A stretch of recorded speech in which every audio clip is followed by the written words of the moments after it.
Então, nesses parâmetros, eu não tenho problema. O problema que eu vejo é que nós temos uma inapetência grande em fazer as coisas direito. Né? Você não vai com uma brochura de 4, 5 páginas desenvolver a indústria naval do país. Vai dar errado. E, de fato, você pega, pelo menos os dados que eu conheço, em 2006 e 2011, quando termina o trabalho que eu conheci, não houve curva de aprendizado. Custo unitário do trabalho, né, nos estaleiros brasileiros de 2006 a 2011 não caíram. Qual é o problema, Ciro? Esse é um setor intensivo em capital. Isso. Os juros no Brasil são altos. Se a curva de aprendizado não é rápida o suficiente, antes da gente aprender, o Estado quebrou. E aí a política vai parar no meio. Então, tem um problema grave de qualidade de implementação dessas coisas. Eu quero fazer 2 ponderações. Uma é primicial e é apenas para concordar, porque a sua crítica é correta, absolutamente correta, porque é o mínimo que a gente aprenda com os que deu certo e aprenda com o que deu errado. Isso não devia ninguém contestar. Porém, você não pode jogar a água da bacia com o bebê junto. Então, né, não pode matar a vaca porque ela pesteou de carrapato. Então, a premissa é a primeira grande e grave questão, porque é ideológica. E, sendo ideológica, contradiz a boa vivência da humanidade no assunto. Então, é necessário, vital, para um país com as características do Brasil, que ele tenha uma política industrial e de comércio exterior. Essa é uma premissa ideológica. Isso não atenta em nada com as suas ponderações. Não. E eu sou um cara obsessivamente preocupado com isso, com ineficiência, com corrupção, com favorecimentos, etc, etc, etc. Então, repare, o que era política industrial no Ceará dos anos 90? Era pura e simplesmente a gente capturar uma indústria intensiva de mão de obra e de baixa intensidade de exigência de capital humano qualificado e tal, que nós estávamos perdendo para a China. Então eu localizei, estudando concretamente, indústria calçadista. O Brasil controlava 60% do mercado de calçados populares da Europa. E de repente começou a despencar para 50%, para 40%, assim, muito rapidamente. E os gaúchos e paulistas e tal, que tinham a sede disso, não conseguiam entender nada, porque os governadores locais precisavam do tributo que esses setores recolhiam, indústria calçadista, e nós no Ceará não tínhamos essa indústria. Eu fui lá visitar e mostrei, olha, nós estamos perdendo para a China, e ou para ninguém, ou para falência e tal. Vamos para o Ceará, que a China é aqui. Qual era a ferramenta? Um fundo de desenvolvimento industrial. Veja como foi imaginoso. Um fundo de desenvolvimento industrial que não entrava no CONFAS com o negócio de renúncia fiscal, guerra fiscal, porque eu tinha uma solidez fiscal absoluta, mas o que eu fiz? Você dava subsídio direto? No crédito. A natureza contábil era crédito. Como era o crédito? A Grendene se sediava no Ceará. Se ela fosse, pelos critérios que eu fazia de interiorização, para uma cidade do semiárido, ela pagava o imposto, faturava e pagava 100% do imposto. Ela se fiscalizava, por quê? Porque munida da fatura do imposto pago, do recibo pago, ela ia ao Banco do Estado sem falar com político nenhum, automaticamente sacava um empréstimo de até 75% do valor que pagou. Tá. Aí eu dava o subsídio. 5 anos de carência, 20 anos para pagar, juros de carência de poupança.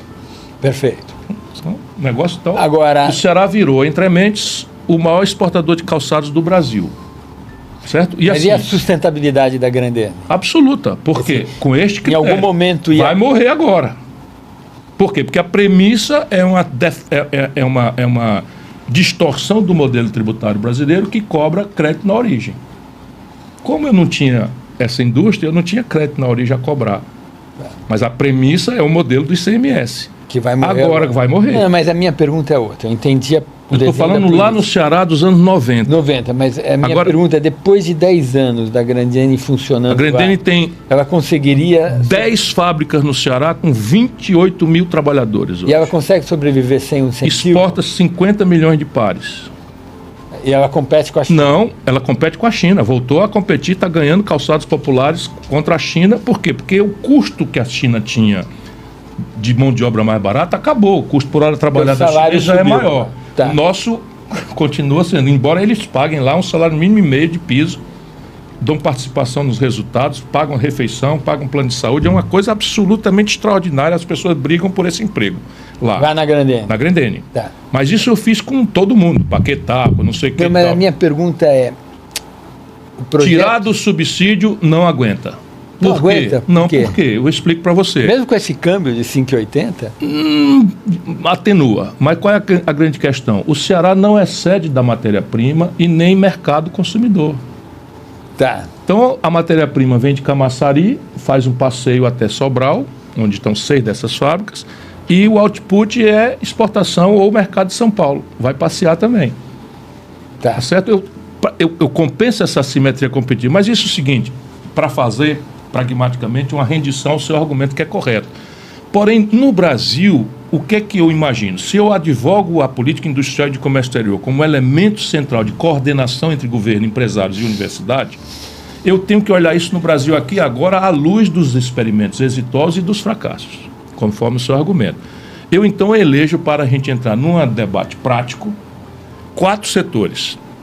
Por quê? Porque são campeões nacionais, porque são amigos do rei, porque me pagaram propina? Não. Eu fui buscar isso lá no desequilíbrio comercial do Brasil com o estrangeiro. Então eu tenho 100 bilhões de reais de importação em 4 setores: petróleo, gás e bioenergia. Quer dizer, aí tem alguma dificuldade para a gente fazer com que a Petrobras verticalize aqui 100% da produção dos derivados de petróleo que hoje nós estamos importando? Tem um problema gravíssimo. Qual é o problema? Não faz muito sentido, na minha cabeça, que o Brasil exporte petróleo bruto, e vai crescer isso, e importe óleo diesel a conta de quase 30% do óleo diesel que nós usamos. Você sabe o que eu acho? Em dólar. Isso é despoupança. O meu conceito é de poupança, radical. Não, mas eu acho que isso não. Sabe que eu acho que isso está correto? Sabe por quê? Porque essa indústria daqui a 30 anos ela vai morrer. Sim, mas é daqui 30 anos. Então, mas esses investimentos... Mas a taxa interna de retorno de uma refinaria se paga em 10 anos. Os outros 20 é lucro. Acho que é muito caro. É nada. Olha, o que eu estudei disso, eu não estudei muito, tá? Não sou especialista nesse tema. Mas do que eu andei olhando, porque eu vi fui lá, eu fiquei tão horrorizado com os 19 bilhões de dólares na Renesse. A Renesse é Abreu e Lima. Abreu e Lima. Abreu e Lima. Preciso entender o que é isso. Como você gasta 19 bilhões de dólares e depois... Então, no meu jeito de fazer, as coisas são diferentes. Eu acho que esse é um setor... A gente tem mão de obra. Nós conversamos, por exemplo, poucos... Nós lá no Ceará... Não é emprego, é dólar que eu estou procurando aqui. Aqui eu estou procurando dólar. Não, mas a gente tem bastante dólar. O que a gente precisa... Um déficit de 2% do PIB. Olha, eu gastava esse dinheiro com software. Sim, eu não estou excluindo nada, eu estou dizendo que eu estudei. Eu acho que esse setor é muito capital intensivo. Sim. A gente tem pouco capital. Tudo certo. E é um setor que emprega pouco. Sim, mas você está imaginando que é um estatismo curto. Na minha cabeça não é. Nós no Ceará, por exemplo, conseguimos que a Dilma fosse visitar um príncipe saudita para poder estar... Porque nós estamos desdobrando uma conversa em que a Saudi Aramco faria uma refinaria no Ceará, take or pay, ainda na lógica de poupança. O Brasil está importando da União Federal 17 bilhões de dólares esse ano no Complexo Industrial da Saúde. 86% patente vencida. Só a União Federal, se você botar estados, municípios e a iniciativa privada, vai para 40 bilhões de dólares. Com coisas assim triviais, prótese, mesa, cama de hospital, sabe? E além dos fármacos, 86% com química fina vencida, com patente vencida. Que, de novo, a compra governamental está protegida pelas nossas relações internacionais, nossos tratados, nossa presença na OMC, e o governo não opera isso. Então você tem uma compra governamental jogando fora no estrangeiro 17 bilhões de dólares. E não precisa ser mega corporação. Se você fizer um trabalho de, vamos dizer, de incubadora de empresa, associar as universidades, a garotada empreendedora, não sei o que e tal, com a compra governamental, o crédito é desnecessário. É um recebível que você já tem, enfim, pensando aqui de onde é que vem o dinheiro. O dinheiro já está sendo gasto. O terceiro complexo industrial da defesa. Nós temos que partir de uma premissa. Faz sentido um país pobre, com dificuldades como o Brasil, ter uma estrutura de defesa? Isso é uma pergunta simples. A Costa Rica resolveu que não precisa ter. Eu acho a saída costarricense bem interessante, né? Eu topo discutir. Na minha concepção, tem que ter. Porque eu me pergunto assim...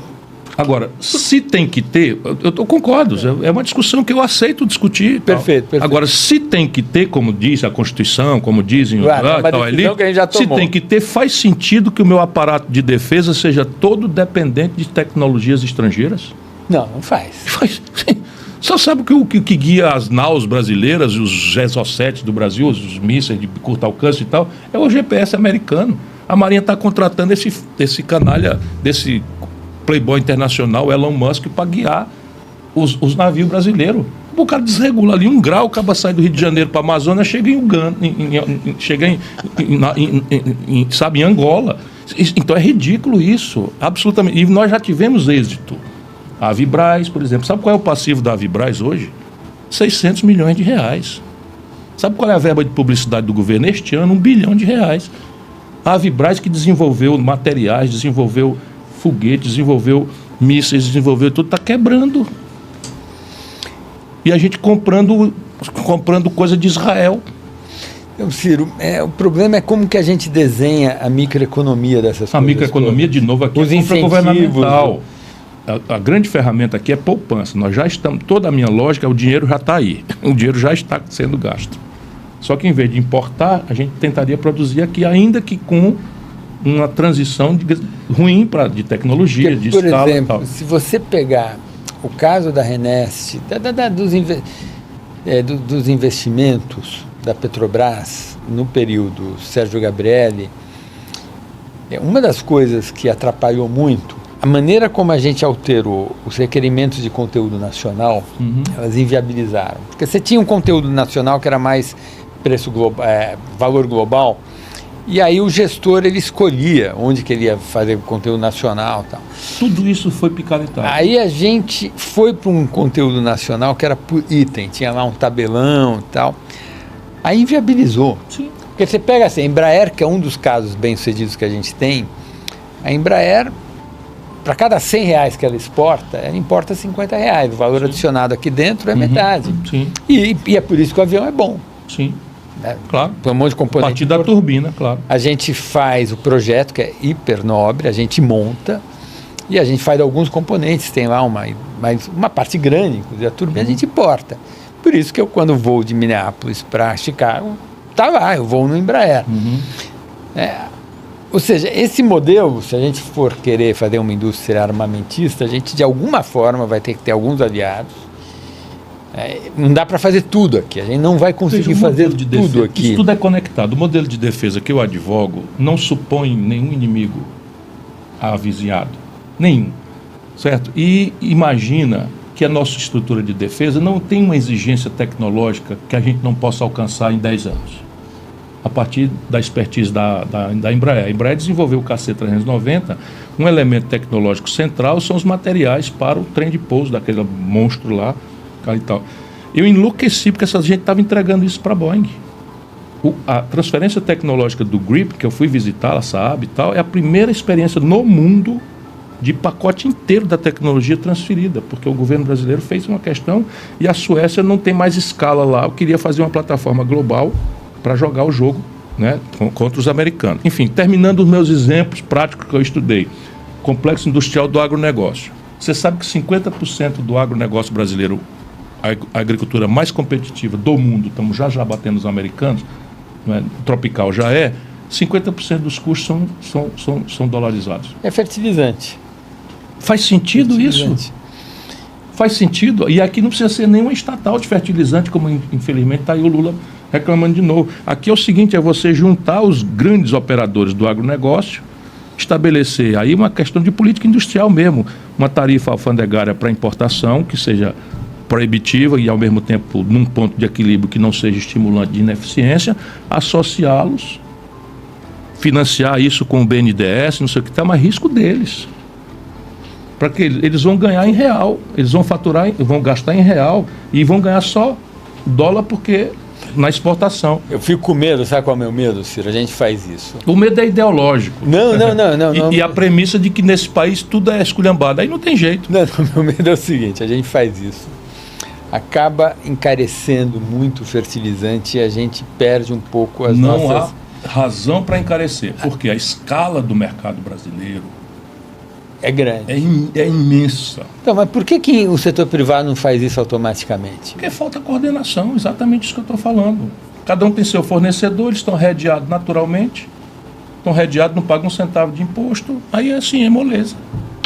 Deixa lá fora o dinheiro, vai se arriscar para quê? Esse é o problema. Ciro, agora, Por que a gente não faz nada ex post da produção in natura? Mesma razão. agora Como assim? Nós estamos comprando derivados de soja do mundo externo da soja que a gente pratica aqui. Porque o máximo de agregação de valor é esmagar, já está entregue a multinacionais. Bom, a gente não faz isso porque é caro, né? Sim, mas não A gente tem que entender onde que está pegando. Mas imagine o seguinte, aplique esse raciocínio naquele exemplo que você disse que era correto, que é da Embraer. Eu já vi essa discussão lá atrás. Sabe quem fez a privatização da Embraer? Eu. Com Itamar Franco. Então, você tem que fazer E o nós fizemos o desenho seguinte, porque ela ia morrer, e nós fizemos uma coisa para salvá-la e criamos uma Golden Share, que era para segurar as pontas, porque não é necessário, não precisa matar o rato com o gato cor cinza. Eu sou Deng Xiaoping. A questão básica é o seguinte, é que a partir dali, ela virou uma empreendedora global. Você não acha nós sentido. resistimos. Se desenhar direito a política... Só tem 8 países do mundo que sabem montar um avião, nós somos um deles. Desenhar direito a política... É isso. Agora, a gente não tem sido muito bem sucedido nisso, Ciro, até hoje. Eu tenho um enorme ceticismo, mas eu sou aberto à Mas repare, experiência. então vamos ancestralmente, vamos lá. Nós não fomos bem sucedidos em siderurgia? Tudo bem, ineficiências, não sei o que e tal, mas construímos um parque siderúrgico que é relevante no Brasil, apesar das distorções todas. Privatizamos, qual é o problema? Está aí, estão funcionando, está tudo andando, está tudo certo. O Brasil, enfim, com semi-elaborados, está relativamente bem. Então, não é conceitual. ainda falta um ponto ainda. Tem que... Eu estou de acordo, tem que ser severo o negócio, tem que ser com benchmark marcando a posição. Pegar o benchmark no papelório, tem que ter o benchmark. Aí o benchmark é o seguinte, eu vou sair com tais ineficiências, porque eu vou ganhar escala, porque eu vou ganhar, enfim, alguma maturidade na questão do financiamento, porque meu juro é mais alto. E tem que desapegar. Se der errado, cai fora. Cai fora, fecha e prende os caras que deram errado. Cadeia é um remédio necessário.